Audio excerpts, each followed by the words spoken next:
Alors bonjour à tous, bonjour à toutes. Ce matin, j'ai été inspiré par une question d'une internaute. Je ne me rappelle plus trop comment elle a libéré la question, mais elle parlait beaucoup plus de faillite. Et je voudrais donner ma réflexion dessus parce que dans un passé récent, il y a quelques mois, j'ai connu aussi une faillite financière. J'ai connu un séisme, je dirais même financier. Et j'ai eu du mal à me remettre. Mais je m'en suis remis, d'accord? Il y a quelques mois, années, je pense, il y a un an par là, j'ai connu un séisme financier. J'ai dû reprendre pratiquement tout à zéro. J'ai connu une faillite financière. Et je peux vous dire que c'est des événements qui arrivent dans la vie de tout homme. Si vous n'avez pas connu ça, je ne vous souhaite pas de connaître ça parce que c'est une horreur. C'est la pire horreur qui puisse arriver à un être humain. D'accord? Enfin, c'est pas la pire, mais c'est l'une des pires horreurs quand même. Je vous assure que les coups durs de la vie, en fait, ce sont les coups qu'on ne voit pas venir.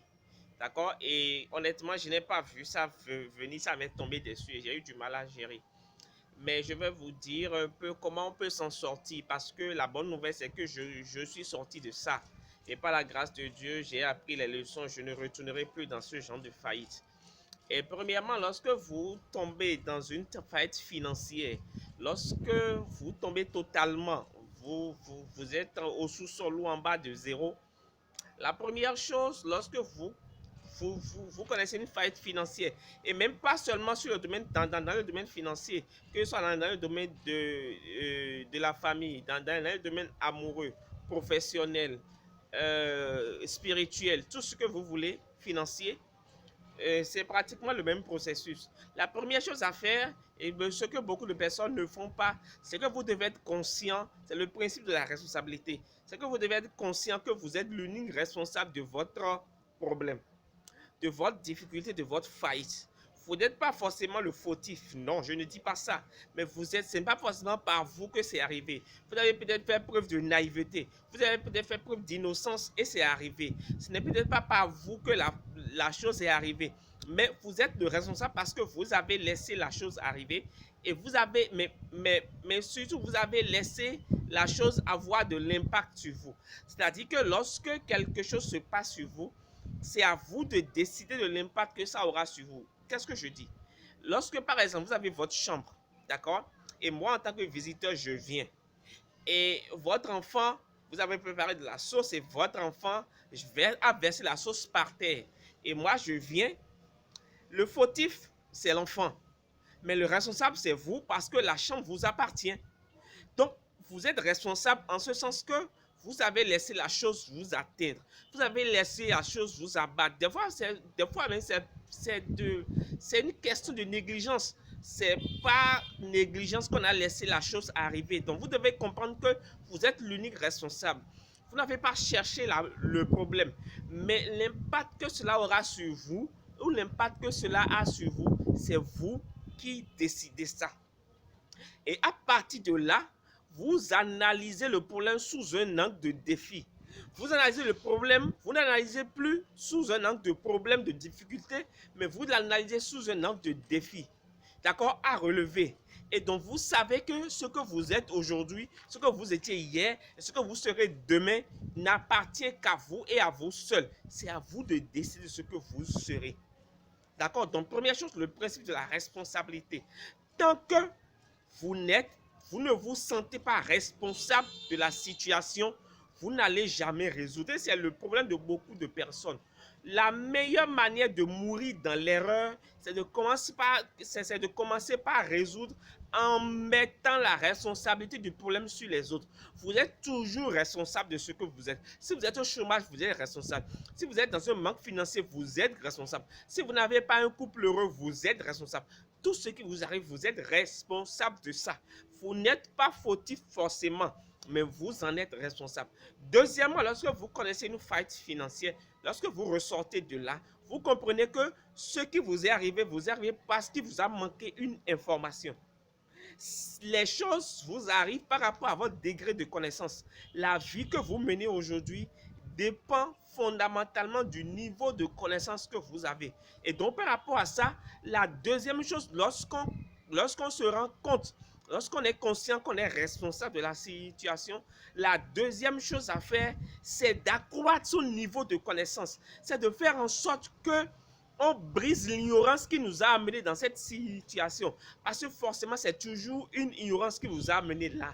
Donc, vous brisez l'ignorance qui vous a amené dans cette situation en faisant quoi? En vous formant, en vous documentant, en vous informant, en lisant énormément dans le domaine où vous avez connu des chutes, dans le domaine où vous avez connu des fights. Vous prenez conseil auprès des experts, vous prenez conseil auprès des aînés, vous côtoyez des personnes plus expérimentées que vous. Le but de tout ça, c'est d'acquérir le maximum de connaissances qui vous permettra désormais de ne plus tomber dans les mêmes travers, les mêmes erreurs. Donc, premièrement, vous prenez vos responsabilités.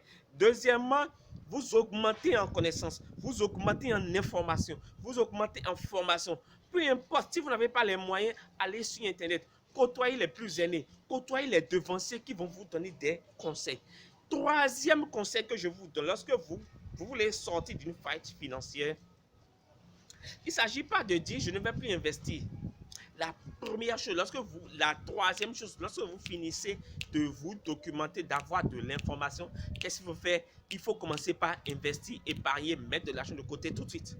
Pour pouvoir vous en sortir, planifier les éventuels, on ne souhaite pas les éventuels autres faillites financières qui vont vous arriver, les autres problèmes qui vont arriver dans votre vie, pouvoir les canaliser, pouvoir les anticiper, ne pas reprendre à zéro. Donc, troisième conseil, investir.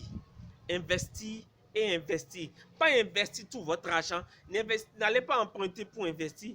Investissez l'argent dont vous n'avez pas besoin. L'argent que vous pouvez mettre de côté et qui n'aura pas d'impact sur vous à court et moyen terme. D'accord? Troisième conseil, c'est ça, investir. Quatrième conseil que j'ai à vous donner, honnêtement, quatrième conseil que j'ai à vous donner, diversifiez vos investissements. Diversifiez. Lorsque vous investissez, essayez de diversifier de façon à ce que euh, le problème, c'est-à-dire que de façon à ce que lorsqu'il y a un investissement qui est en perte de vitesse, un autre puisse vous garder en attendant que l'autre ne se relève. C'est ça la gestion des risques. Une stratégie pour gérer les risques en matière d'investissement, c'est de diversifier ses investissements. Et cinquième conseil, je dirais même que j'aurais dû le mettre à la deuxième place.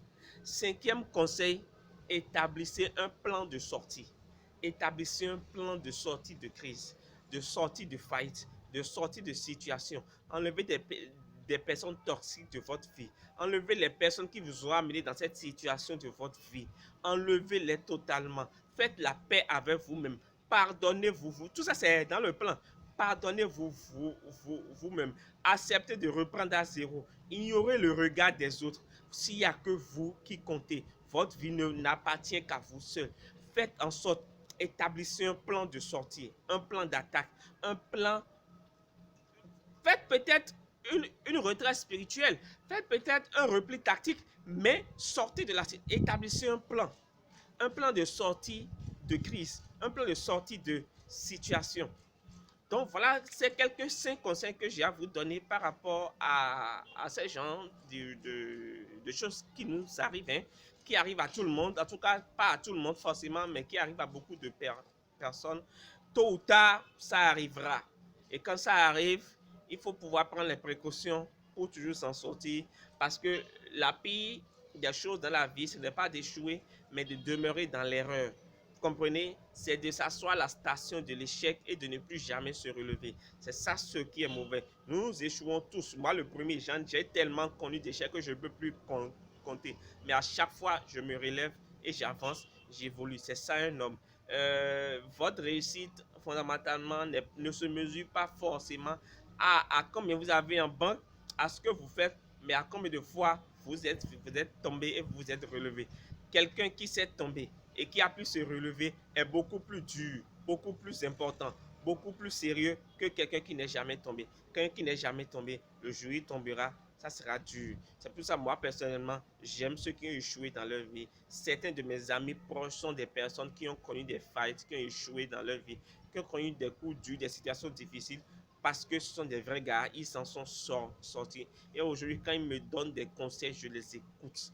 C'est ça la vie. C'est comme ça que ça fonctionne. J'espère que cette vidéo vous a apporté une plus-value. Si elle vous a apporté une plus-value, aidez-moi à la partager au maximum. Aidez-moi. Abonnez-vous si ce n'est pas encore fait. Aidez-moi à partager cette vidéo au maximum. D'accord? Invitez les gens à s'abonner à cette chaîne. Je suis en train de tourner les interviews. Déjà, j'ai commencé 2 hier. J'ai encore 2 aujourd'hui. Je pense avoir 2 encore dans la semaine. C'est-à-dire demain et puis un autre jour là. Donc voilà, dès la semaine prochaine, je vais commencer par les mettre en ligne un à un par la grâce de Dieu. Je vais faire tout le montage aujourd'hui avec un partenaire nouveau que j'ai trouvé. D'accord? Donc il va faire les sous-titrages en anglais et tout pour qu'on puisse atteindre une cible large. Donc abonnez-vous à cette chaîne, partagez-la un maximum et on se donne rendez-vous dans la vidéo prochaine. Bonne journée, ciao ciao, bye bye.